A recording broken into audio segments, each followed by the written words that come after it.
7 জানুয়ারির নির্বাচনে ভোটের হার জানতে চেয়েছে ইউরোপীয় ইউনিয়ন। ভারত বাংলাদেশ সীমান্তবর্তী শহরের দখল নিল আরাকান আর্মি। 7 জানুয়ারির নির্বাচনে ভোটের হার জানতে চেয়েছে ইউরোপীয় ইউনিয়ন।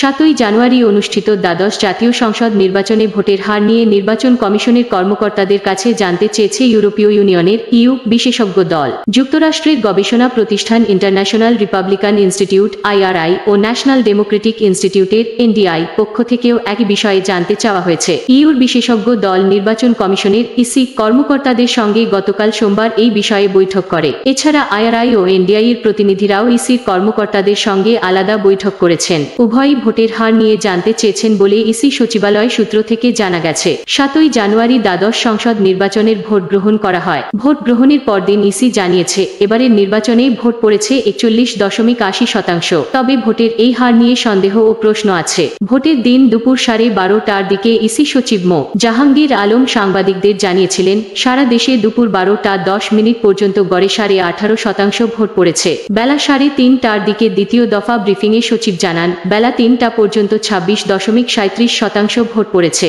তবে এই হিসাবে কিছুটা হেরফের হতে পারে, কারণ সব জায়গার তথ্য পাওয়া যায়নি। অপরদিকে ভোট গ্রহণ শেষে বিকেল 5টার পর সংবাদ সম্মেলনে প্রধান নির্বাচন কমিশনার সিসি কাজী হাবিবুল আওয়াল প্রথমে বলেন 28% মতো ভোট পড়েছে। পাশ থেকে তাকে একজন বলেন এই হার 40%। তখন সিসি বলেন 40%। তারপরও এটা ড্যাশবোর্ডে শতভাগ তথ্য আসেনি। সিসি বলেন 40% যেটা এসেছে এখন পর্যন্ত এটা নির্ভরযোগ্য, তবে এটা নিশ্চিত নয়, এটার কিছুটা ব্যত্যয় হতে পারে। এখন ইউরোপীয় ইউনিয়নের বিশেষজ্ঞ দল এ সংক্রান্ত বিস্তারিত তথ্য জানতে চেয়েছে। ভারত বাংলাদেশ সীমান্তবর্তী শহরের দখল নিল আরাকান আর্মি। মিয়ানমার সেনাবাহিনী যুদ্ধবিরতি ভঙ্গের পর বিদ্রোহী আরাকান আর্মি এ ভারত বাংলাদেশ সীমান্তবর্তী একটি শহর দখলে নিয়েছে। বিদ্রোহী আরাকান আর্মির বরাত দিয়ে বার্তা সংস্থা রয়টার্স জানায়, দেশটির পশ্চিমাঞ্চলের রাখাইন রাজ্যের পালেতোয়া শহরটির দখলে নিয়েছে গোষ্ঠীটি। প্রসঙ্গত, আরাকান আর্মির দখল করা বন্দর শহর পালেতোয়া শহরটি বাংলাদেশ ও ভারতের সাথে বাণিজ্যের প্রধান একটি পথ। গোষ্ঠীর মুখপাত্র খাইন থুখা রোববার 14 জানুয়ারি